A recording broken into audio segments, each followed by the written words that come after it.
So here it goes. I'm well off.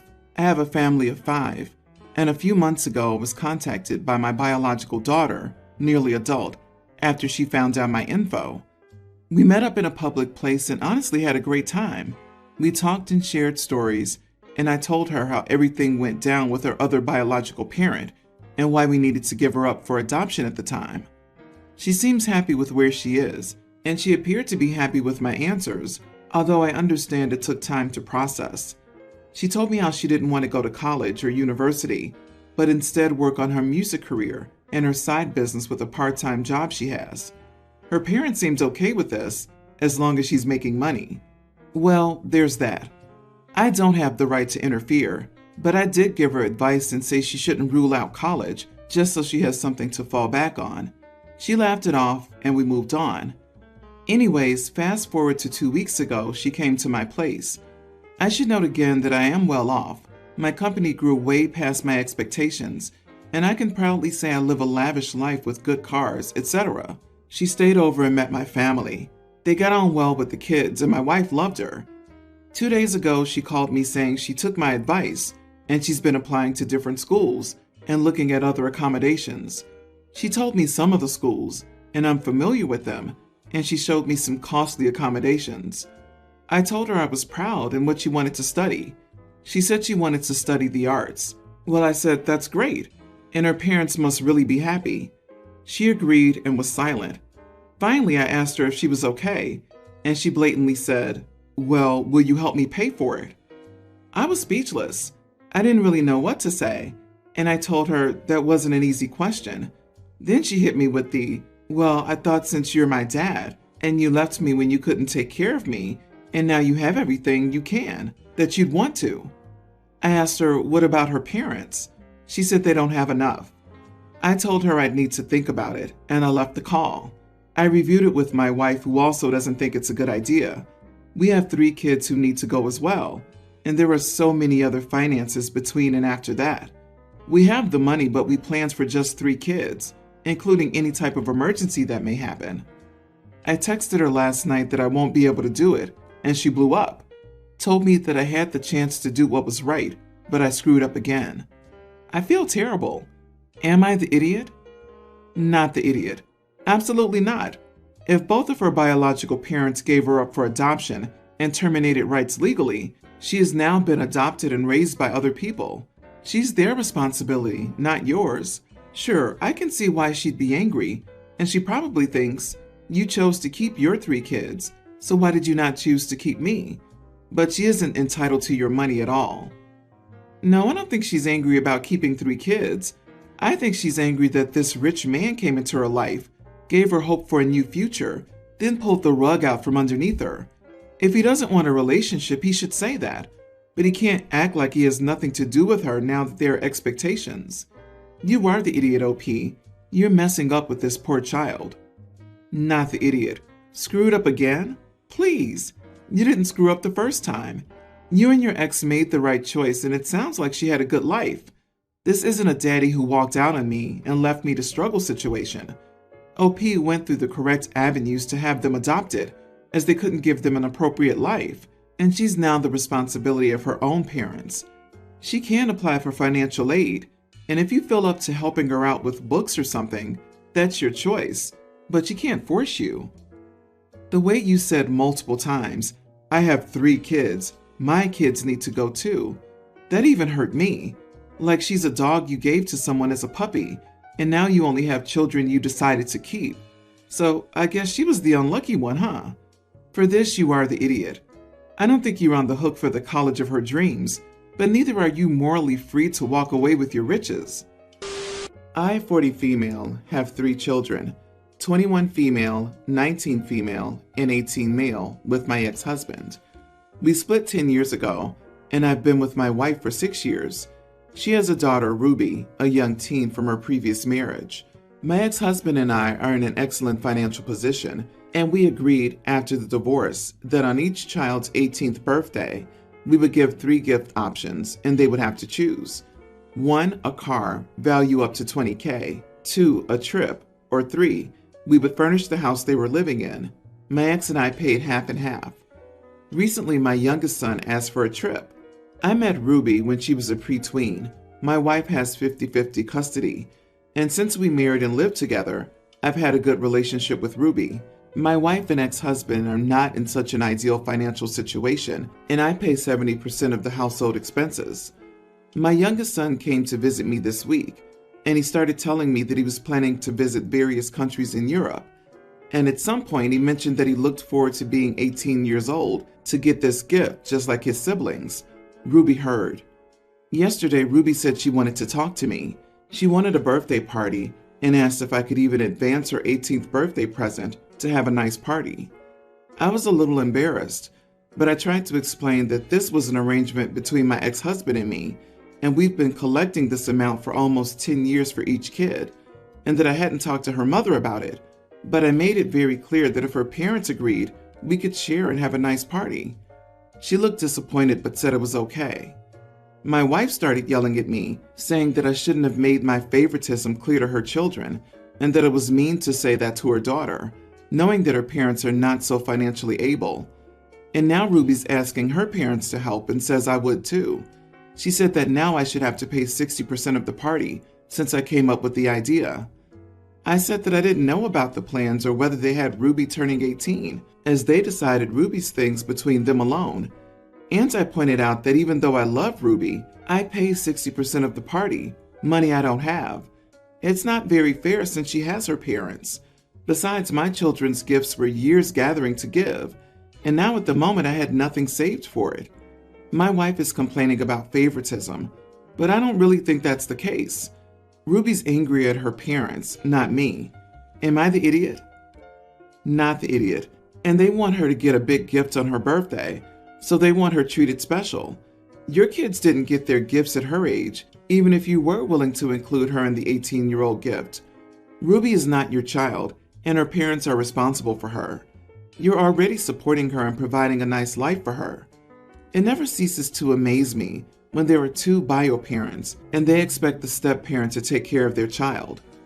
I think your wife is angry because there's more pressure to provide something unplanned. Why not agree to save or set up something for your stepdaughter for her 18th birthday? You have a few years to save anyway. It doesn't have to be as grand as what you promised, but doing nothing is heartbreaking for your stepdaughter. I think she's confusing favoritism with responsibility. You have an obligation to your children shared with your ex, for which you've spent years saving for. She has the responsibility for her child, shared with her ex, which she's not saved for. Your wife is just projecting her insecurities on her inadequate financial planning on you, likely expecting you to pick up the slack like you already do with your living expenses. OP, your wife sounds very entitled. Please tell me you have a prenup. If not, get a postnup. I, 22 male, have an older sister, 26. Last year she lost a pregnancy. She has one daughter, my young niece, and a nephew who passed away of heart failure 5 years ago. During my sister's pregnancy loss, my wife was 1 month pregnant. So during my wife's pregnancy, she had to avoid any family gatherings because if my sister were there, she'd start crying and screaming about how heartless my wife was for rubbing it in her face. My wife really never cared that much because she told me she didn't want to hurt my sister. It annoyed me because my wife and I weren't even able to speak about the pregnancy, nor were our family members. We weren't allowed to have a gender reveal or a baby shower because when she found out we were planning to, she called me screaming at me for having no consideration for her, and she told me she'd never let me see my niece again if I even dared to have one. This was our first child, so of course we were upset but didn't say anything. When it got too much for me was when my wife had asked my mom to be with her in a delivery room as her mom couldn't travel because of restrictions. She asked it when we were over at my parents' house, and the only other people there were my brother and his wife. His wife ended up telling my sister and she freaked out. It turned into her telling my mother that she had no care in the world for her late grandbaby, and since she didn't care, she should never see my niece again. Then it turned into asking me how I could do this to her. Then it turned into calling my wife an attention-seeking idiot. I ended up not talking to her for months because of that one. My mother was in the delivery room anyways, but she had to tell my sister she hadn't been. Everyone else knew except my sister. My infant son reached a milestone age recently, so my wife decided to do a mini photo shoot with him in a giraffe costume, and she sent it to my aunt, who posted it on her Facebook account. My sister hadn't met my son until this point either because she refused to. When she saw that my wife and I were tagged, she called me, telling me I knew she had a loss and that I was flaunting the fact that I had a healthy son. Then she started laughing on the phone, telling me that either way, her son would have probably been 10 times cuter than my wife and I have. My wife is Mexican. At this point, I got fed up and told her that her loss was more than a year ago, that I didn't care anymore, and that she should go somewhere else to get a pity party. My mom and dad called me yelling at me and asking what I had done because my sister had called them wailing. I explained it to them, and they're still upset at me, telling me I should have said something nicer and tried to get her to calm down. Am I the idiot? Not the idiot. Your sister needs serious counseling, and the rest of your family needs to stop enabling and/or pot stirring your brother and his wife. I think the way your family has treated your wife is especially shameful. I'm guessing some of this is due to her being of a different nationality. The family enabling OP's sister is probably what caused her to even act like this. Such a loss does suck, but using that as an excuse to seek or take attention off others for the rest of your life is bizarre. I understand that people grieve differently, but she's making life impossible for her brother and sister-in-law at this point. The family must stop letting her feel like the world revolves around her and making everyone else walk on eggshells. One person is being forgotten here, her own child. If the sister's acting like this over the phone and in public settings, she is a little girl. How much is this little girl seeing her mom's reaction? The screaming, crying, and complaining over the phone, saying crap about how her lost baby would have been so much more adorable. Heck, how's she acting at home? While losing a child in pregnancy is heartbreaking, sister needs some really deep therapy. She's harming her own family, controlling them, but how badly is she affecting her own living child? Recently, my girlfriend posted some pictures of our 2-year anniversary online to share with her friends and acquaintances. She said most of the comments were nice, but 3 women were former classmates of hers who seemed very jealous of her. She read me their comments, and one said she didn't deserve to have such a hot boyfriend and that I should be with her instead. Another one said she was too geeky and I'd leave her for a prettier girl like her eventually, and the other one was in a similar vein. Of course, I didn't think they were too kind, but I still felt flattered about it, so I told her I found that pretty flattering and that she shouldn't worry about it. She then asked me how that was flattering and claimed they were insulting her. So while I don't think it's too kind, I don't think it's really insulting. They're just envious of our happiness and would want the same for themselves. Am I the idiot for not taking offense? You are the idiot. And whoa, holy narcissism. Well, buddy, newsflash. The sheer fact that you find those comments flattering means your girlfriend is too good for you and deserves more than your sorry butt. You have a giant ego, and clearly, you do not value your girlfriend because you don't seem to be bothered by people insulting her. It makes me wonder if you think you're too good for her. Bro, your girlfriend's not friends made comments insinuating you're too good for her and too hot for her and that you'll leave her. This made her feel insecure and threatened. Instead of ignoring it or reassuring her or calling them names with her, you puffed out your chest and told her how nice it was for them to say you're too hot and too good for her. LOL, no, that is not what they were saying at all. Agree.